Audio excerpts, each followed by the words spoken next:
I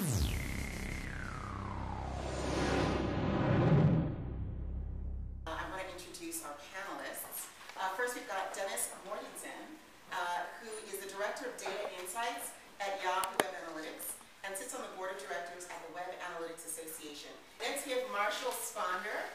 Marshall is Senior Web Analyst at Monster Worldwide. I'm sure a very popular website right now. And Social Media Community Director of the Web Analytics Association. He maintains his own search engine marketing consultancy and has several B2B and B2C clients. Marshall's blog, Web Metrics Guru, is one of the most influential and viewed blogs on web metrics. Last but not least, Brian Eisberg. Brian is Chief Persuasion Officer and co-founder of Future Now, Inc., and Chairman Emeritus and founder of the Web Analytics Association. He is a co-author of two #1 best-selling online marketing books, Waiting for Your Cat to Bark and Call to Action. Brian is the publisher of Future Now's award-winning blog and newsletter, Grok.com, and is the author of ClickC's column ROI Marketing. So welcome to our panelists. What is the single biggest challenge for any organization? Resources, right? Whether you're a startup, whether you're a large company. And so thinking about doing millions of permutations, who has the time to do all that? Who has the resources to do all that? So the structure I've always recommended to clients is, look, find something that you just know that needs to improve. Come with a couple of variations, right? And I give a hierarchy of what's important. We can kind of spend some more time on that if we want to.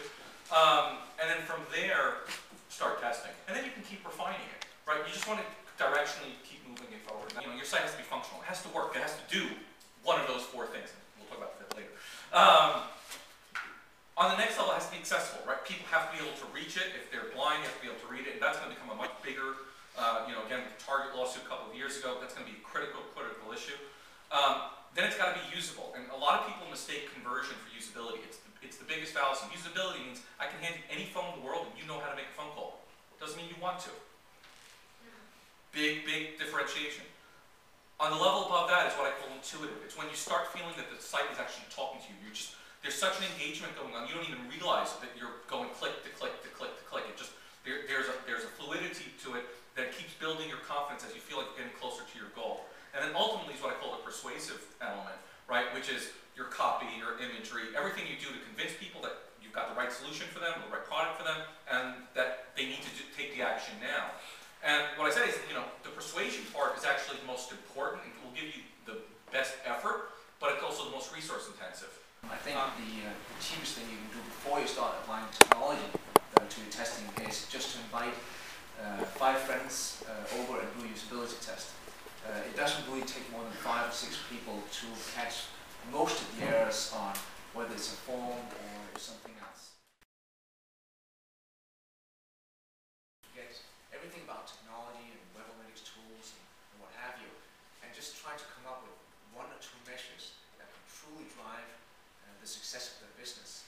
And if I'm doing custom shirts, it might be orders per week. That might be the magic metric for me to run that business. And I wouldn't know, but that might be the right KPI. And then you need to figure out, how can I collect that data? Where's that data coming from? And that might be Google Analytics. That might be a conversion point on the website. It might be something else. It might just be a data point in a database or a log file. But the tool doesn't really matter at all here. If you can come up with that 1 or 2 data points, I think that's the most important part, even before you look at anything at all. The one common thing that I found, which is exactly what you were talking about, over 80% of the companies I deal with have never set up a goal in their analytics. And so if you don't know what you want to measure as a success, why should anyone else? I've been thinking, though, I've been using ComScore a lot at Monster, using web analytics, and what I would say is that the purpose of some of these tools like ComScore is really to find out how many people are interested in going to a site in order so you can sell advertising on there. And they have terminology like unique visitors, which isn't really the same thing as the web analytics unique visitors because it's based on a construct, but it's called the same thing. So what happens is the terminology's gotten really messed up where people are asking for things that the tool really isn't designed to do. The ComScore tool seems to be more a research tool. It should never be used as an absolute much traffic. I will say we use it usually, Monster uses it usually just to see how they're doing against Career Builder and Hot Jobs and something else.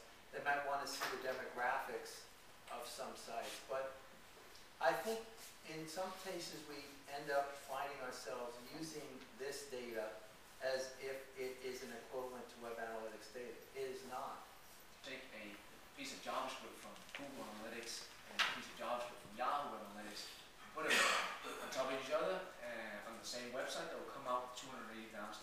That's just not the case, and that's not going to happen. First of all, we both call it unique visitors, but even us, we calculate it differently. And even just the placement of the code, that's about. We did a test on our own code just to see if we could come up with the same number for ourselves. So we had the same code, and there was actually 4% difference on the top and the bottom. For sales, it'd be conversion rate. I mean, but it would depend, like, on what type of site you have. So if it's, like a blog, would be different, or if it's a retail site, it's different than, say, something where you're not selling something directly. So I don't always think it is conversion rate per se, but for sales, yeah, the number of visitors versus the number that bought. Yahoo Analytics, it's definitely better than Google Analytics in a lot of ways. If you think of Omniture as being the cream of the crop, Yahoo Analytics will give you about 85% of the functionality for free, where Google Analytics will give you between 65 and 70%.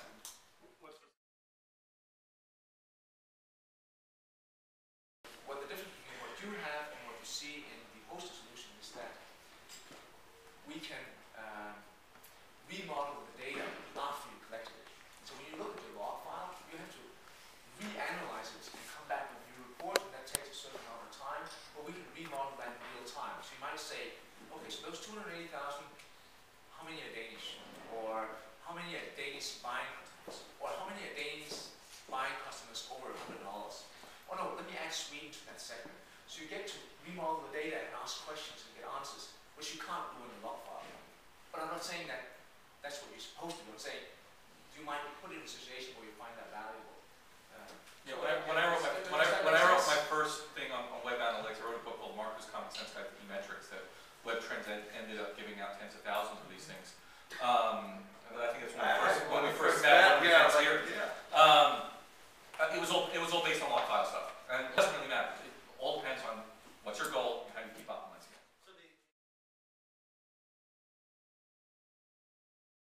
There's a lot of money that's left on the table that never gets collected by you because you didn't improve something. You got 2 leads when you could have gotten 20. At the point when you're aware that you have the question, what could I do to improve getting more leads? That might be the first point where you would want analytics, because you might want to say, well, how do I know what I can improve? So then you start tagging stuff, right? But without a question, there's no answer. But at the beginning, maybe you don't care. But once you can ask that question, then you have to have some way of finding out, well, how do I know how I could collect? I better put something on my site so I can at least measure. And then as you get along, you might say, well, that thing doesn't really capture everything. I need a better solution. And it evolves from there. And then as sites get more complex, you need a better solution because you can't measure half the things that they now do. And that's basically